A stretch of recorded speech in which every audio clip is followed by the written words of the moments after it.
கர்த்தருடைய பரிசுத்த நாமத்துக்கு ஸ்தோத்திரம். மீண்டும் நம்ம இந்த வாரம் ஆன்லைன் மூலமாக நம்மளுடைய சபை ஆராதனையை ஒழுங்குபடுத்தி இருக்கிறோம். கர்த்தருக்கு ஸ்தோத்திரம். வெகு சீக்கிரத்தில் நாம் மீண்டும் சபையிலே ஒன்று கூடும்படியாக நாம் தொடர்ந்து ஜெபம் செய்வோம், வாஞ்சிப்போம். கர்த்தர் நிச்சயமாக நம்முடைய ஜெபங்களையும் நம்முடைய வாஞ்சையும் பார்த்து அந்த சூழ்நிலையை மீண்டும் கர்த்தர் நம்ம கொண்டு பண்ணுவார். வெகு சீக்கிரத்தில் விசுவாசிப்போம். கர்த்தருக்கு ஸ்தோத்திரம். இப்பொழுது நாம் இந்த வாரத்துடைய செய்திக்கு வருகிறோம். நாம் இந்த வாரம் எடுத்துக்கொண்ட வேத பகுதி, நம்ம தியானிக்க எடுத்துக்கொண்ட வேத பகுதி என்னவென்றால் 1 கொரிந்தியர் 2வது அதிகாரம் முதலிலே வாசித்தார்கள். வசனம் 10 தொடங்கி 16 வரையிலும், வசனம் 10 தொடங்கி 16 வரையிலும் முதல்ல வாசித்தார்கள். அதில் விசேஷமாக நாம் இன்னைக்கு பார்க்கவிருக்கிற ஒரு வசனம் 1 கொரிந்தியர் 2வது அதிகாரம் 15வது வசனம். அங்கே என்ன சொல்லுகிறது என்றால் 1 கொரிந்தியர் 2:15, 1 Corinthians 2:15, ஆவிக்குரியவன் எல்லாவற்றையும் ஆராய்ந்து நிதானிக்கிறான் என்று அந்த வார்த்தை சொல்லுகிறது.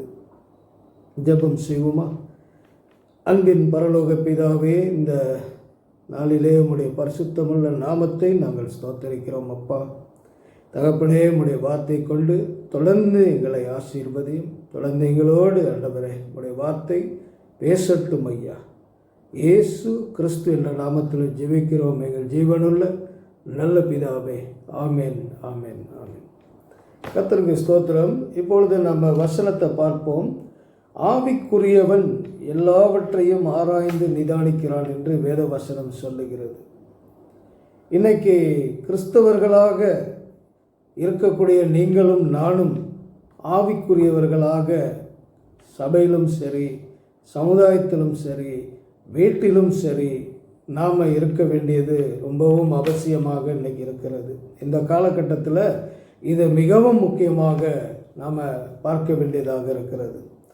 பாருங்கள், இன்னைக்கு நம்ம எடுத்துக்கொண்ட தலைப்பு என்னவென்றால் த spiritual man, the conqueror, the conqueror, the spiritual man அப்படின்ற தலைப்பில் பார்க்க போகிறோம். அதாவது ஆவிக்குரிய மனிதன், அவன் ஆளுகை செய்கிறவன் என்ற தலைப்பில் நம்ம பார்க்கவிருக்கிறோம்.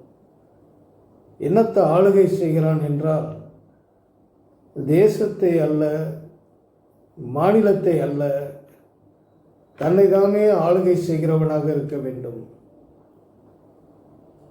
அவன் தேசத்தை கொங்க பண்ண வேண்டியதில்லை, தேசங்களை கொங்க பண்ண வேண்டியதில்லை. இங்கே பார்க்கக்கூடிய கொங்கு ஆவிக்குரிய கொங்கு அப்படின்னு சொல்லலாம், இந்த ஸ்பிரிச்சுவல் கொங்கு அப்படின்னு சொல்லலாம். அல்லது ஸ்பிரிச்சுவல் கொன்கர் அப்படின்னா ஆவிக்குரிய என்னது, தன்னை அடக்குகிறவன், தன்னை ஆளுகை செய்கிறவன் ஆவிக்குரிய ரீதியிலே அப்படின்ற தலைப்பில் பார்க்கிறோம். அதில் தான் 1 கொரிந்தியர் 2:15 நம்ம பார்க்கும் பொழுது ஆவிக்குரியவன் எல்லாவற்றையும் ஆராய்ந்து நிதானிக்கிறான் என்று வேதம் சொல்லுகிறது. நாம் ஆவிக்குரியவர்களாக இருக்கும் பொழுது நாம் எல்லாவற்றையும் ஆராயக்கூடிய பக்குவம் உள்ளவர்களாக நம்ம வர வேண்டும். ஆராய்ந்து பார்க்கக்கூடிய பக்குவத்துக்குள்ளாக நாம் நம்மளை அப்படியாக என்ன செய்து கொள்ள வேண்டும் என்றால் நாம் வளர்த்து கொள்ள வேண்டும். ஆவிக்குரிய ரீதியில் ஆராய்ந்து பார்க்க வேண்டும், ஆராய்ந்து நிதானிக்க வேண்டியதாக இருக்கிறது. வேதம் சொல்லுகிறது எல்லாவற்றையும் ஆராய்ந்து நிதானிக்கிறவனாக இருக்கிறான் என்று சொல்லப்படுகிறது. அதோடு அந்த வசனம் முடியவில்லை.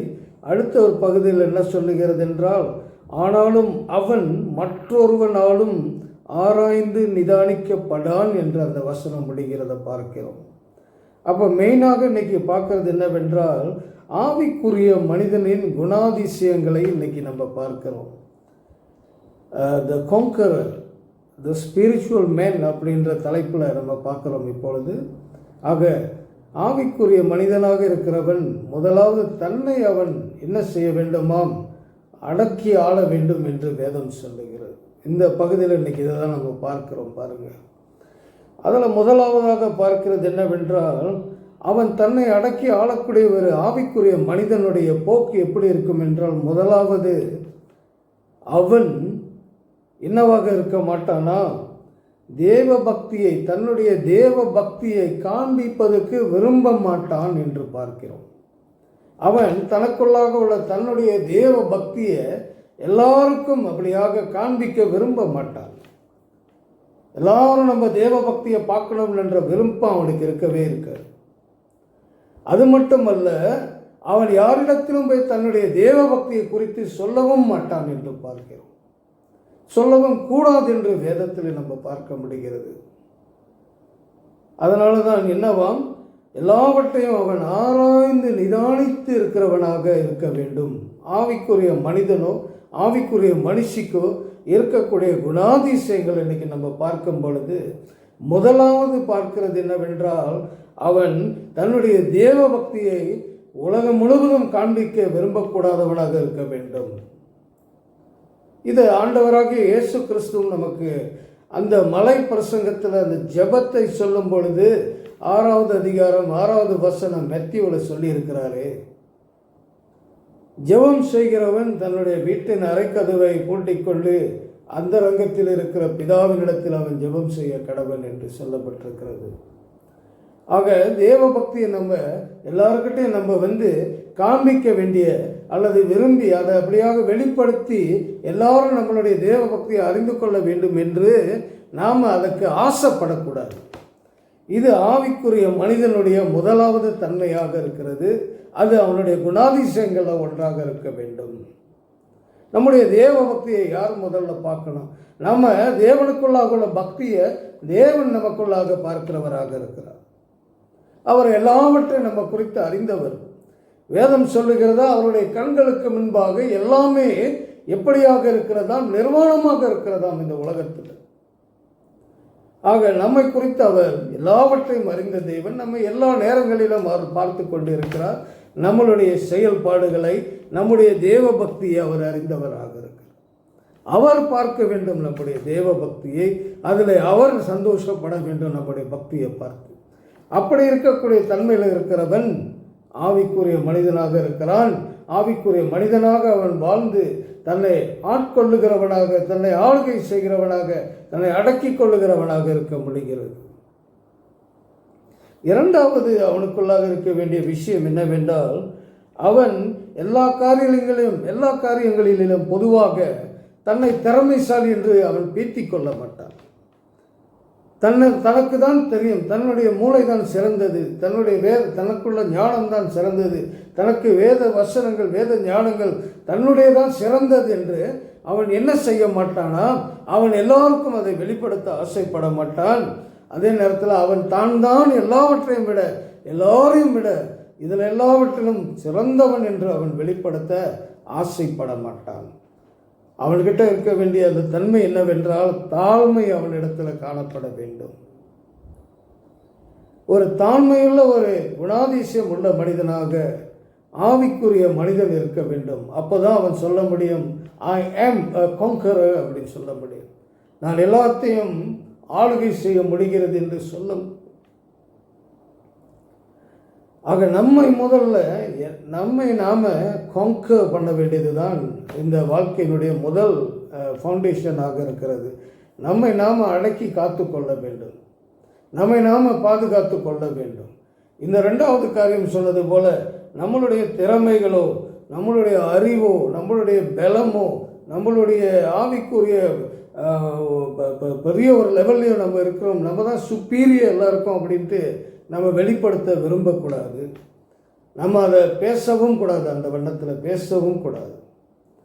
இந்த அளவுக்கு நெல் பயிர் பாருங்கள், நெல் பயிர் அது நிறையா அந்த நெல் அரிசி பெருக பெருக அந்த பயிர் அப்படியாக குனிந்து போகும் என்று நம்ம பார்த்துருக்கிறோம். கோதுமை மணிகளும் அப்படிதான். அதிகமாக கோதுமை வளர வளர அந்த பயிரானது, அந்த செடியானது அது அப்படியாக வளைந்து கொடுக்குமா. ஏன் அப்படின்னு பார்த்தா, அதில் அதிகமாக கோதுமை மணிகள் நிறைந்து வருகிறதுனால அது அப்படியாக குனிந்து போய்விடுகிறது. அதுபோல் நெல் மணிகளும் அந்த வண்ணமாக நம்ம பார்க்க முடிகிறது. ஒன்றுமே இல்லாத இருக்கிற ஒரு செடி இருக்கிறது, அதுதான் நெட்டமாக நிற்கும். அது நம்மளுக்கெல்லாம் தெரியும், அதுதான் லாலம் அப்படின்னு நம்ம பார்ப்போம். அது நட்டமாக நிற்கும். அது ஏன்னா அதுக்கிட்ட ஒன்றும் கிடையாது, அதுக்கிட்ட நெல் மணியும் கிடையாது, கோதுமை மணியும் கிடையாது, ஒன்றுமே கிடையாது. அது வெறும் அந்த லாலம் இலையாக ஓலையாக அது நின்று கொண்டு இருக்கும். ஆக அது ஒன்றுத்துக்கும் பிரயோஜனம் கிடையாது இந்த லாலான்னு சொல்லக்கூடிய அந்த செடி. அதுபோல் ஆவிக்குரிய மனிதன் அல்லது ஆவிக்குரிய மனுஷி எப்படியாக இருக்க வேண்டும் என்ற இந்த வேத அடிப்படையில் பார்க்கிறோம். எல்லாவற்றையும் ஆராய்ந்து நிதானித்து வாழ வேண்டியவனாக இருக்க வேண்டும். அதனால் அவன் தன்னை குறித்து நான் தான் எல்லாத்தையும் சிறந்தவன், பெரியவன், எனக்கு தான் எல்லாம் தெரியும், என்னுடைய பலம் அப்படின்னு சொல்லவே முடியாது. இருந்தாலும் அவனிடத்தில் அவன் ஆவிக்குரிய வளர்ச்சிக்குள்ளாக வருவதற்கு ஒரு அடையாளம் என்னவென்றால் அவன் அமைதியாக இருக்க வேண்டியது அவசியம். அந்த நேரம் வரும்பொழுது மட்டும் அந்த காரியங்களை அவன் செய்து ஆண்டவருடைய நாமத்தை மகிமைப்படுத்த வேண்டும். தன்னுடைய பக்தியை தானே அதிகரித்து கொள்ள வேண்டும் தேவனுக்குள்ளாக. ஆவிக்குரிய மனிதன் தன்னை அடக்கி ஆள வேண்டும். முதலாவதாக தன்னை ஆட்கொள்ள வேண்டும். தன்னுடைய சுயம், தன்னுடைய சுய உணர்வுகள், சுய சிந்தை, சுய எண்ணங்கள், இப்படிப்பட்ட காரியங்களெல்லாம் அவன் அடக்கி என்ன செய்ய வேண்டுமாம், அவன் அப்படியாக அதை ஆள வேண்டும் என்று பார்க்கிறோம். அப்பொழுதுதான் அவன் ஆவிக்குரியவன் என்று, ஆவிக்குரிய மனிதன் என்று சொல்ல முடிகிறது அவனை. மூன்றாவது காரியம் பார்க்கிறோம், அவன் எப்படியாக எல்லா காரியத்திலையும் அவன் உணர்ச்சி வசப்படுகிறவனாக இருக்க முடியாது. உணர்ச்சி வசப்பட முடியாது. எல்லா காரியங்களுக்கும் நம்ம உணர்ச்சி வசப்பட முடியாது. நாம் ஆவிக்குரிய மனிதர்களாக நம்ம ஆண்டவருக்குள்ளாக வாழும் பொழுது, அவருக்குள்ளாக வளரும் பொழுது, அவருக்குள்ளாக முன்னே போகும் பொழுது நாம் எல்லா காரியத்துக்கும் உணர்ச்சி வசப்படுகிறவர்களாக இருக்க முடியாது. அது ஆவிக்குரிய மனிதன் என்று சொல்லுவதற்கு இப்படிப்பட்ட காரியங்கள் ஒரு தடையாக இருக்கும். If you want to conquer yourself, if you want to conquer yourself spiritually and you want to become a spiritual man, then you and we must be able to not to be so sensational about everything. We must, அதாவது வேதவசனம் சொல்கிறபடி நாம் எல்லாத்தையும் ஆராய்ந்து நிதானமாக நம்ம வாழ வேண்டும். கிறிஸ்துவுக்குள்ளாக நம்மளுடைய பிரயாணம், நம்மளுடைய வாழ்க்கை, நம்மளுடைய பயணம் ஒரு நிதானமான ஒரு ஜீவியத்துக்குள்ளாக இருக்க வேண்டும். அதுதான் ஆவிக்குரிய மனிதன் என்று சொல்லக்கூடிய பக்குவத்துக்குள்ளாக வருகிறதற்கு அடையாளமாக காணப்படுகிறதை இங்கே பார்க்கிறோம். ஆக நாம் எல்லாவற்றிலையும் உணர்ச்சி வசப்பட்டு கொண்டு காரியங்களை நம்ம என்ன செய்ய முடியாது, நம்ம காரியங்களை அப்படியாக அதை அணுக முடியாது, காரியங்களை அப்படியாக நம்ம மேற்கொள்ள முடியாது. உணர்ச்சி, நம்மளுடைய சரீரத்தில் வருகிற உணர்ச்சி வசத்தை நம்ம என்ன செய்ய வேண்டும், ஆவிக்குரிய மனிதன் என்ன செய்ய வேண்டுமா அதை முடிந்த அளவுக்கு கட்டுப்படுத்த எல்லாவித பிரயாசங்களையும் அவன் எடுக்க வேண்டும். அது இயற்கையாக வருவது சுலபம் அல்ல. அது தேவனுடைய உதவியோடும், தேவனுடைய ஆண்டவருடைய கிருபையோடும், பரிசுத்த ஆவியானவருடைய உதவியோடும் நமக்கு அது வருகிறத பார்க்கிறோம். நாம் சொந்த பிரயாசத்தினால இதை நம்மளால் சாதிக்க முடியாது. அது தேவனுடைய அருள் வேண்டும், தேவனுடைய இரக்கம் வேண்டும், தேவ கிருபை நமக்குள்ளாக இருக்க வேண்டும்.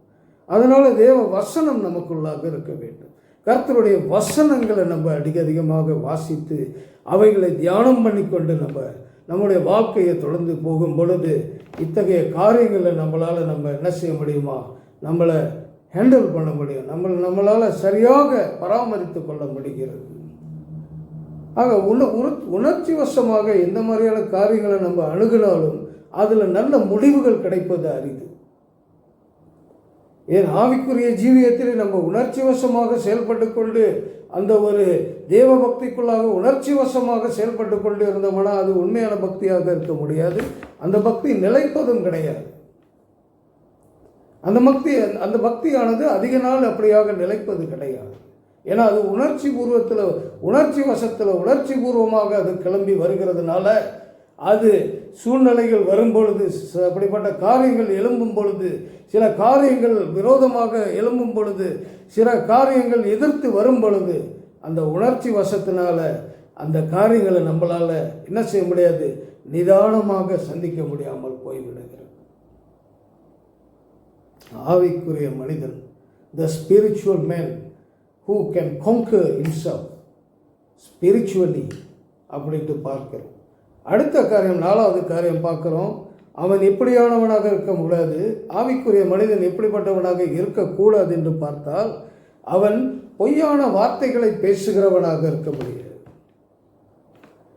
அவன் பொய்யான வார்த்தைகளை பேசிக்கொண்டு போக முடியாது. சூழ்நிலைக்கேற்றாப்புல காரியங்களை பேசிக்கொண்டு போக முடியாது. அவன் பொய் என்ற வார்த்தைக்கு, அந்த பொய் என்ற வார்த்தைக்கு தூரமானவனாக இருக்க வேண்டும்.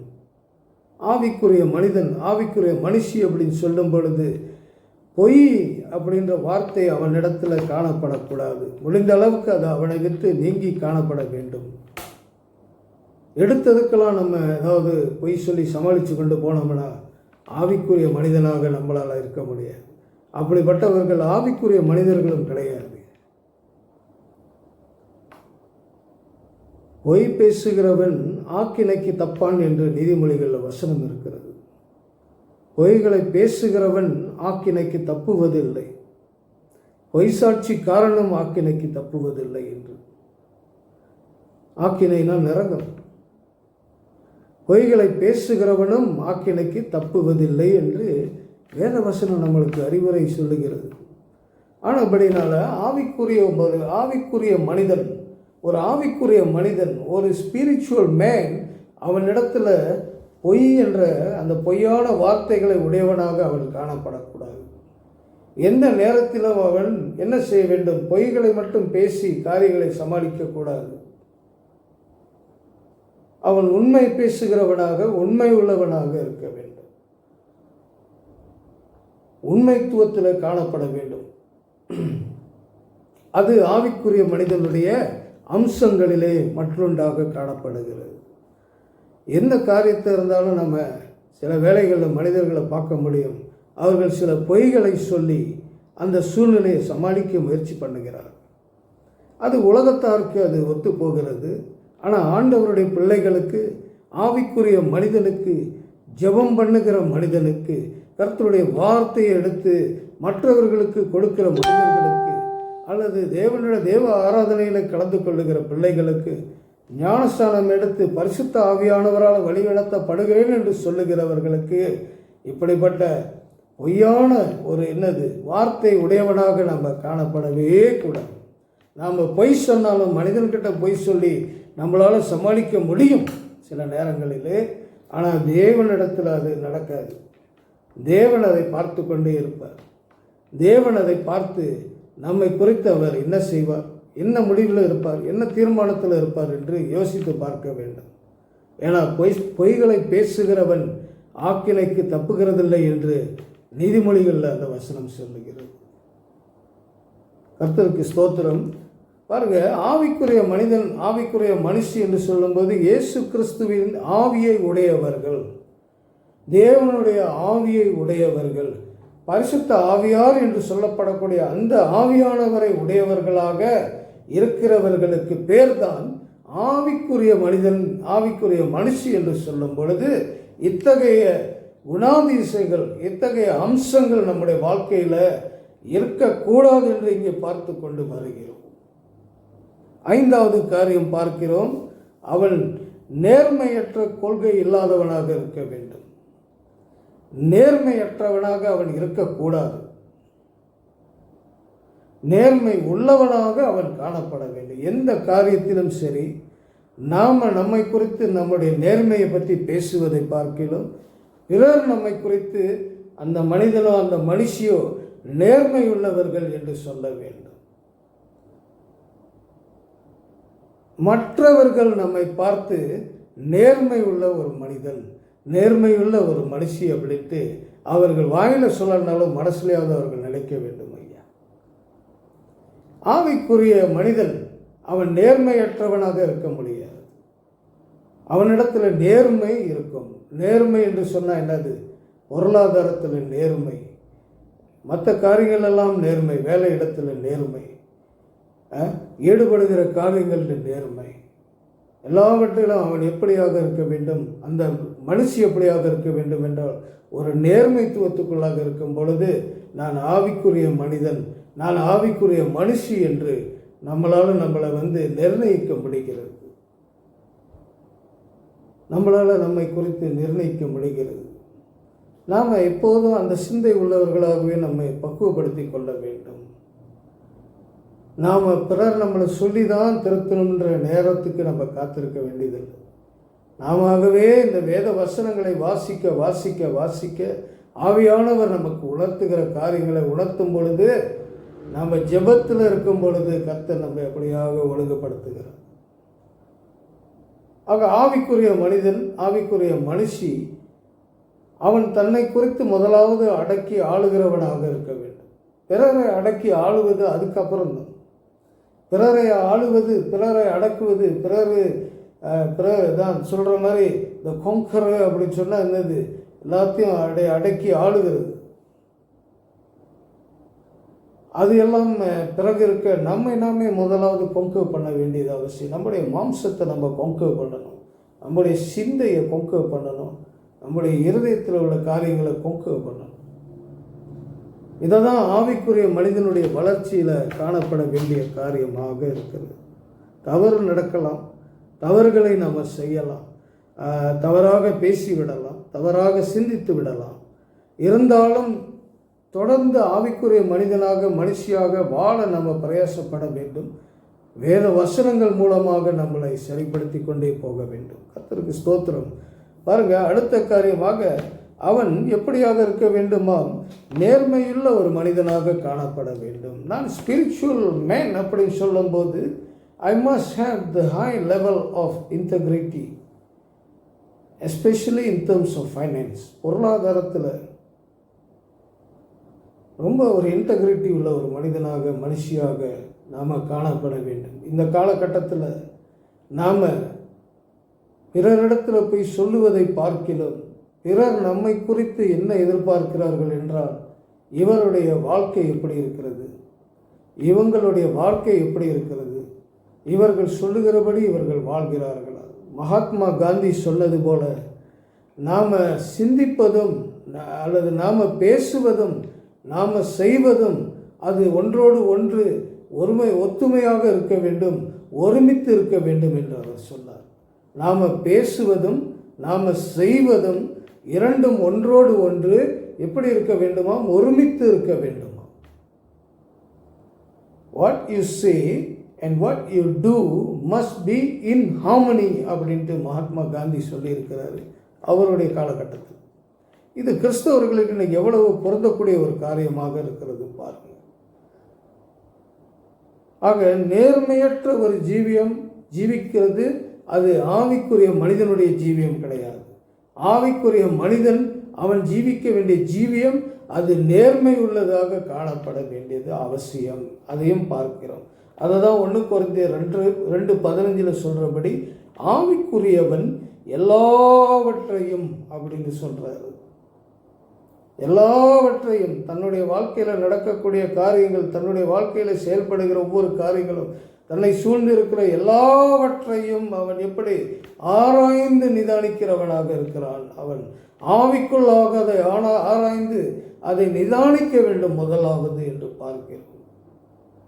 இது ஆவிக்குரியவன் செய்யக்கூடிய காரியம் என்று வேதம் இன்னைக்கு சொல்லிக் கொண்டு இருக்கிறது. 1 கொரிந்தியர் 2:15 அதை பார்க்கிறோம் பாருங்க.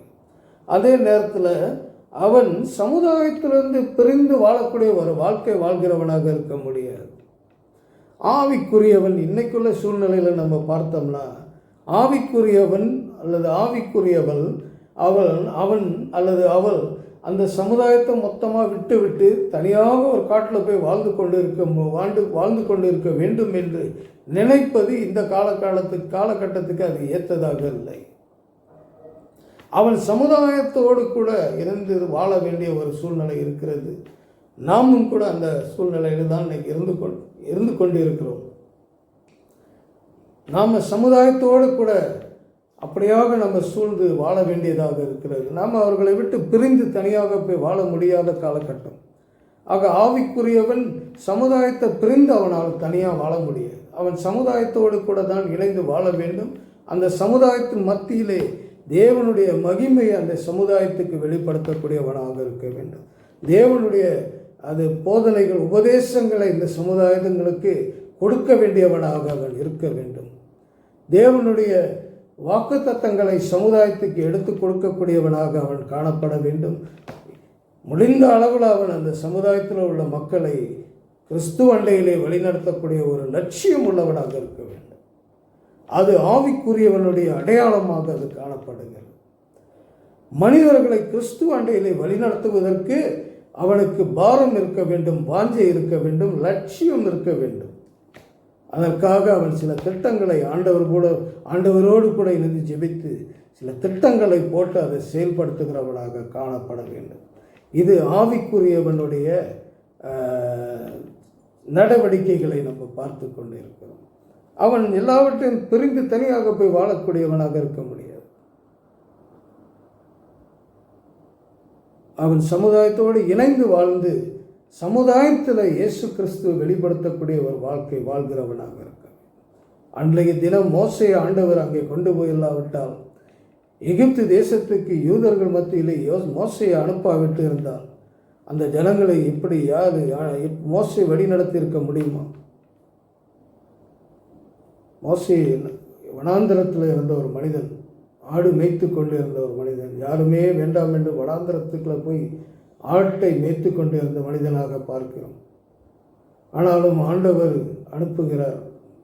40 வருடங்களுக்கு பிறகு எகிப்து தேசத்துக்குள்ளாக போ என்று அனுப்புகிறார். அவருடைய பெரிய திட்டத்தை மோசே அந்த ஜனங்கள் மத்தியிலே அனுப்பிதான் அதை செய்து கொண்டு வருகிறார். அந்த ஜனங்களை எகிப்து தேசத்திலிருந்து வெளியாக்கி பல அற்புதங்கள் மூலமாக அவர்களை அப்படியாக செங்கடல் வரையிலும் கொண்டு வந்து செங்கடலை திறந்து ஜனங்களை வழிநடத்துகிறார் மோசே மூலமாக. ஆக உங்களையும் இன்னைக்கு ஆண்டவர் சமுதாயத்தில் வைத்திருக்கிறார். ஆவிக்குரியவர்களாக நீங்களும் நானும் இருக்கிறோம். ஆவிக்குரிய மனிதனும் மனுஷியும் எல்லாவற்றையும் ஆராய்ந்து நிதானித்து காரியங்களை செயல்பட வேண்டும். இது வேத போதனை நம்மளுக்கு. வேதம் நமக்கு இப்படியாக போதித்து கொண்டு இருக்கிறது. அதே நேரத்தில் ஆவிக்குரிய மனிதன் எப்படிப்பட்டவனாக இருப்பான்? அவன் எல்லா காரியங்களையும் ஆழமாக ஆராய்ந்து சோதித்து பார்க்கக்கூடிய தன்மை உள்ளவனாக இருக்க வேண்டும். எல்லா காரியங்களையும் எல்லா காரியங்களை ஆழமாக சோதித்து ஆராய்ந்து அறிய வேண்டும் என்று வேதம் சொல்லுகிறது. அதுதான் 1 கொரிந்தியர் 2:15 சொல்லுகிறது. ஆவிக்குரியவன் எல்லாவற்றையும் ஆராய்ந்து நிதானிக்கிறவன். ஒரு காரியத்தை குறித்து கேள்விப்படும் பொழுது அவன் உடனே முடிவெடுக்க முடியாது. அவன் என்ன செய்ய வேண்டுமா? அவன் காரியங்களை எல்லாம் ஆராய்ந்து சோதித்து எப்படி ஆழமாக சோதித்து அறியக்கூடியவனாக இருக்க வேண்டும். அது ஆவிக்குரிய வளர்ச்சி, அது ஆவிக்குரிய முன்னேற்றம், அது ஆவி கடவுளுக்குள்ளாக தேவனோடு நெருங்குகிற ஒரு அடையாளமாக இங்கே காணப்படுகிறது. நாம் கேள்விப்பட்ட உடனே நம்ம என்ன செய்து விட முடியாது. உடனே அதுக்கு ஒரு தீர்மானம், உடனே அதுக்கு ஒரு முடிவு, உடனே அதற்கு ஒரு ஆக்ஷன், உடனே அதுக்கு ஒரு செயல்பாடு. அநேக காரியங்களை இப்படி நம்ம செய்ய முடியாது. அதுவும் விசேஷமாக ஆவிக்குரியவர்கள் அதில் அப்படியாக அவர்கள் காரியங்களை ஆழமாக சோதித்து ஆராய்கிறவர்களாக இருக்க வேண்டும் என்று வேத சத்தியத்தின் அடிப்படையில் பார்க்கிறோம். ஆக இன்னைக்கு நாம் மோர் தேன் த கான்கரர் அப்படின்ட்டு பைபிளில் ஒரு வசனம் இருக்கிறது. நீங்களும் நானும் இந்த மோர் தேன் த கான்கரர் அப்படின்னா நம்ம போய் அப்படியாக முற்றுகையிட்டு அடக்கி ஆளுகிறவர்கள் என்று வேதம் சொல்லுகிறது. என்ன அர்த்தம் அப்படின்னு பார்த்தா, நாம் முதல்ல அடக்கி ஆள வேண்டும் என்று இன்னைக்கு பார்த்து கொண்டிருக்கிறோம். அதற்கு பிறகு ஆண்டவர் வழிநடத்தும் பொழுது மற்ற காரியங்கள்லாம் அடக்கி ஆண்டவருக்குள்ளாக அதை வழிநடத்த முடிகிறதாக இருக்கிறது.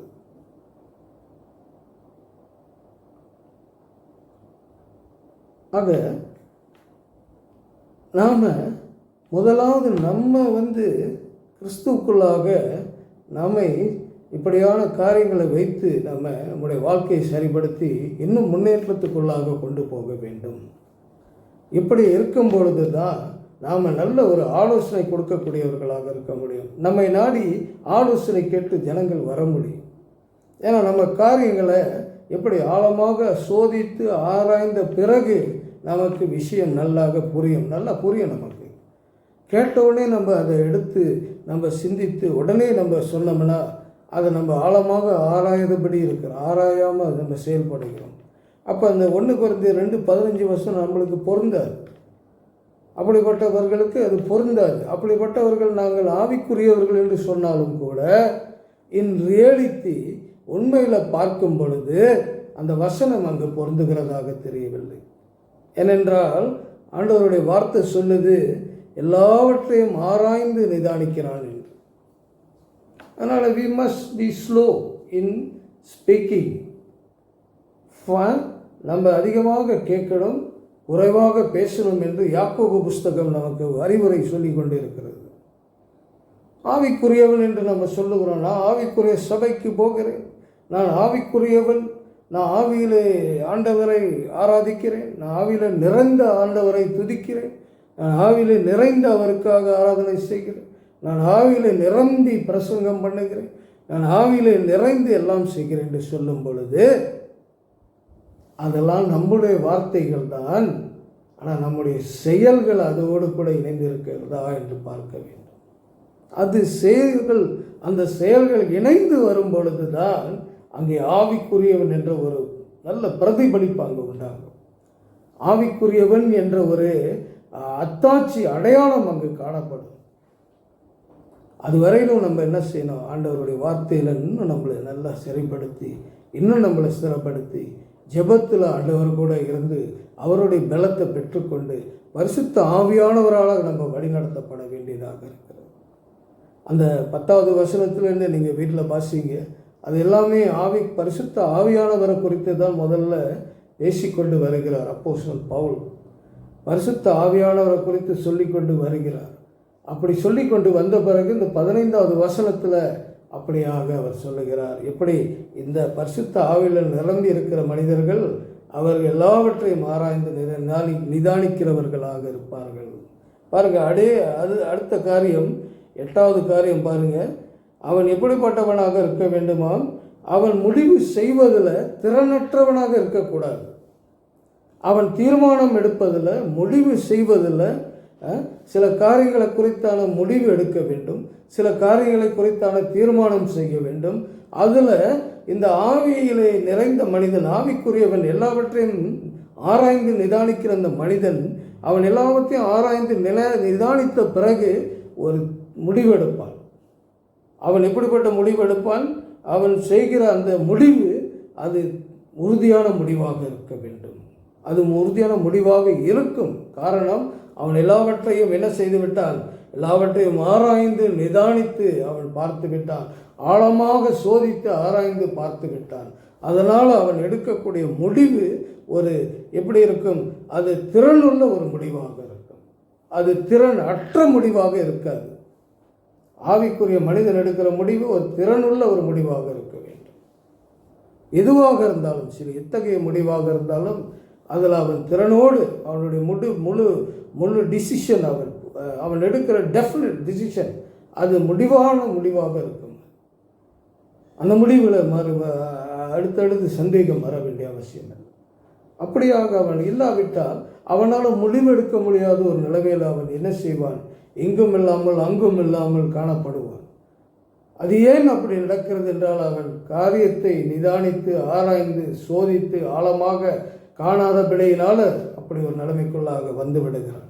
அதனால் அவனுக்கு பேர் என்னது, அவன் ஆவிக்குரியவனாக இருந்தால் அவன் எடுக்கிற முடிவு அது திறனுள்ள ஒரு முடிவாக இருக்க வேண்டும் என்று பார்க்கிறோம். எந்த முடிவாக இருந்தாலும் அது சபை குறித்த ஆவிக்குரிய காரியங்கள், தனக்கடுத்த காரியங்கள், தன்னுடைய சொந்த ஆவிக்குரிய காரியங்கள், சபையில் உள்ள எந்த நண்பர்களுடைய சகோதரருக்கு ஏற்ற காரியங்கள், எதுவாக தன்னை குறித்து ஆவிக்குரிய வாழ்க்கை காற்று அங்கிட்டு வேலை காரியங்கள், வியாபாரம், மற்ற காரியங்கள் எல்லாவற்றிலும் கூட ஆவிக்குரிய மனிதன் ஒரு எடுக்கிற முடிவில் அவன் உறுதியாக இருக்க வேண்டும். உறுதியாக இருக்க வேண்டும். அது ஆவிக்குரியவன் என்பதற்கு நல்ல அடையாளமாக நாம் பார்த்து கொண்டிருக்கிறோம். பாருங்க, அதே நேரத்தில் ஆவிக்குரியவன் எப்படி இருப்பான் என்றால், அவன் எப்பொழுதுமே தேவனுடைய வார்த்தைக்கு இணக்கமுள்ளவனாக இருப்பான். அவன் இணங்கி போகிறவனாக இருப்பான்.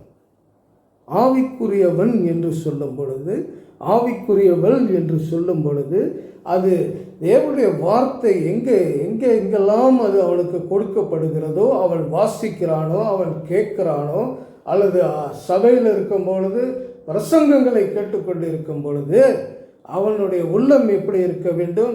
அது தேவனோடு கூட இணங்கி போகிற உள்ளமாக இருக்க வேண்டும். தேவனுடைய காரியங்கள், தேவன் சொல்லுகிறார் வசனங்கள் மூலமாக, பிரசங்கங்கள் மூலமாக, வேத வாசிப்பு மூலமாக இதையெல்லாம் செய்ய வேண்டும் என்று சொல்லிக் கொண்டிருப்பார். ஆவிக்குரிய மனிதன் அதை அதுக்கு இணங்கி செயல்படுகிறவனாக இருக்க வேண்டும். அவன் அதற்கு முரண்பாடாக செயல்படுகிறவனாக இருந்தால் அவன் ஆவிக்குரிய மனிதன் என்று தன்னை இன்னும் அவன் பார்த்து கொள்ள முடியாது. அவன் ஆவிக்குரிய மனிதன் என்று தன்னை சொன்னாலும் அது தேவனுடைய பார்வையில் அது உகந்ததாக இருக்காது. காரணம், அவன் தேவனுக்கு வேண்டிய காரியங்களிலே அவருக்கு தேவனோடு இணக்கம் உள்ளவனாக இருக்க வேண்டும் என்று வேதம் சொல்லுகிறது. இணக்கம் என்று சொன்னால் இணக்கம், இணைந்து போகிறது. ஆண்டவரோடு கூட ஒருமைப்பாடு, ஆண்டவரோடு கூட ஒருங்கிணைந்து நடப்பது. தன்னுடைய வாழ்க்கையில் வார்த்தைகள், வசனங்கள் சொல்லுகிறபடி தன்னுடைய வாழ்க்கையை அப்படியாக சரிப்படுத்தி கொண்டு போகிறது. வசனங்கள் போதிக்கிறது, பல வண்ணமாக வசனங்கள் போதிக்கிறது. அந்த வசனங்களுக்கெல்லாம் தேவனுக்கு இணங்கி போகிறவனாக இருக்க வேண்டும். அவன் மனிதனுக்கு இணங்கி போக வேண்டிய அவசியம் இல்லை. தேவனுக்கு இணங்கி ஆண்டவருக்கு அவன் என்ன செய்யணும்? கீழ்ப்படிந்து, அவருடைய வார்த்தைகளுக்கு இணைந்து, அதுக்கு கீழ்ப்படிந்து செயல்படுகிற ஒரு ஜீவிக்க வேண்டும். அப்பொழுதுதான் அவன் ஒரு ஆவிக்குரிய மனிதன் என்று அவனை சொல்ல முடிகிறது. ரோமர் 7:14 ஒரு வசனம் சொல்லுகிறது, பார்ப்போம். ரோமன்ஸ் 7:14 7:14 மேலும் தமக்கு தெரிந்திருக்கிறபடி நியாயப்பிரமாணம் ஆவிக்குரியதாய் இருக்கிறது. இப்படியாம் மேலும் நமக்கு தெரிந்திருக்கிறபடி நியாயப்பிரமாணம் ஆவிக்குரியதாய் இருக்கிறது. அடுத்து, நானோ பாவத்துக்கு கீழாக விற்கப்பட்டு மாம்சத்துக்குரியவனாய் இருக்கிறேனே என்று அந்த வசனம் சொல்லுகிறது. ஆக நமக்கு தெரிந்திருக்கிறபடி நியாயப்பிரமாணம் ஆவிக்குரியதாய் இருக்கிறது என்பதை நம்ம ஒத்துக்கொள்ள வேண்டும். நியாயப்பிரமாணம், தேவன் கொடுத்த அந்த நியாயப்பிரமாணம், பழைய ஏற்பாடு என்று சொல்லுகிறோம்.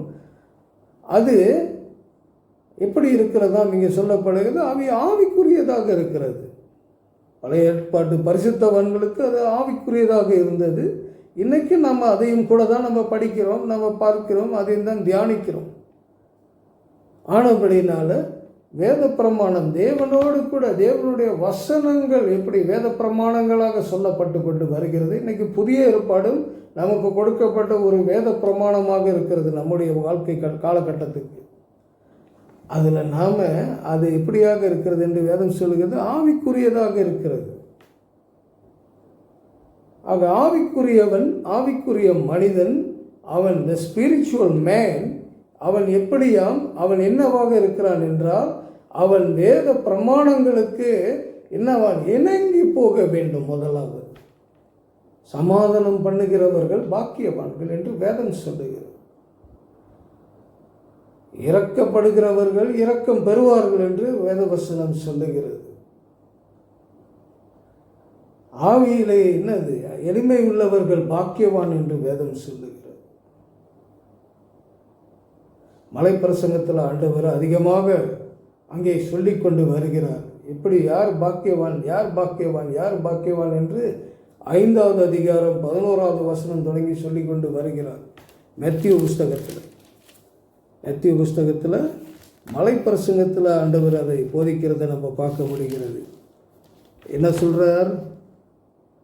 3வது வசனம் தொடங்கி, ஆவியில் எளிமை உள்ளவர்கள் பாக்கியவான்கள், துயரப்படுகிறவர்கள் பாக்கியவான்கள், சாந்த குணம் உள்ளவர்கள் பாக்கியவான்கள், நீதியின் மேல் பசித்தாகம் உள்ளவர்கள் பாக்கியவான்கள், இரக்கமுள்ளவர்கள் பாக்கியவான்கள், இருதயத்தில் சுத்தம் உள்ளவர்கள் பாக்கியவான்கள், சமாதானம் பண்ணுகிறவர்கள் பாக்கியவான்கள், நீதி நிமித்தம் துன்பப்படுகிறவர்கள் பாக்கியவான்கள் என்று சொல்லி தொடர்ந்து 11வது வசனம் வரையிலும் போய் 12வது வசனம் வரையிலும் சொல்லி முடிக்கிறோம். இது ஆவிக்குரிய காரியங்கள். இதெல்லாம் நம்ம என்ன செய்ய வேண்டும்? இதிலெல்லாம் நம்ம இணைந்து காணப்பட வேண்டும். இதெல்லாம் நம்மளுக்கு இல்லை, இது நம்மளுக்குரியதல்ல, இதில் நம்மளால் வாழ முடியாது அப்படின்னு சொல்லிக்கிட்டு நம்ம இருந்தால் நம்ம எப்படி ஆவிக்குரியவர்களாக இருக்க முடியும்? எப்படி ஆவிக்குரிய ஒரு மனிதனாக நம்ம அடைய முடியும்? ஆக ஆண்டவரோடு கூட இணைந்து வாழக்கூடிய, இணங்கி வாழக்கூடிய ஒரு வாழ்க்கை உள்ளவர்களாக இருக்க வேண்டும். பாருங்க, a spiritual man is simply one controlled and motivated by the Holy Spirit. பரிசுத்த ஆவியினால அவன் வழிநடத்தப்படக்கூடியவனாக இருக்கிறான். அவனுக்கு பேர் தான் ஆவிக்குரிய மனிதன். பாருங்க, கலாத்தியர் 5வது அதிகாரம் 16வது வசனத்தை நம்ம எடுத்து வாசிப்போம் சீக்கிரமாக. கலாத்தியர் 5:16, Galatians 5:16 என்ன சொல்லுகிறது பார்ப்போம்.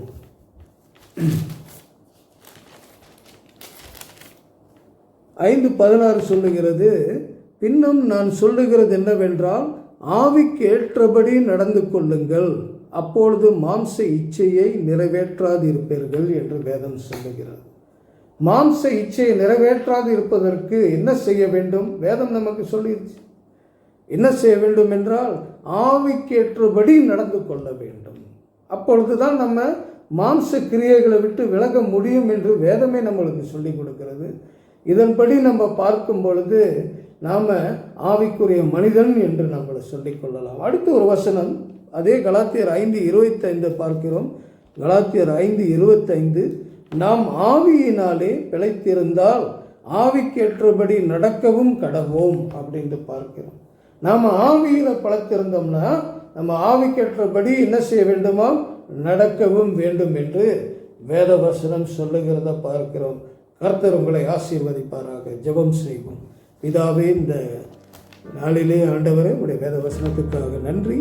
கர்த்தாவே, இந்த வார்த்தைகளை கொண்டு எங்களை பலப்படுத்துகிறதுக்காக நன்றி அப்பா. சகல துதிகளும் மகிமை உமக்கு ஆண்டவரே. இயேசு கிறிஸ்து மூலம் ஜெபிக்கிறோம் நல்ல பிதாவே. ஆமென், ஆமென், ஆமென். கர்த்தர் உங்களை ஆசீர்வதிப்பாராக. God bless you.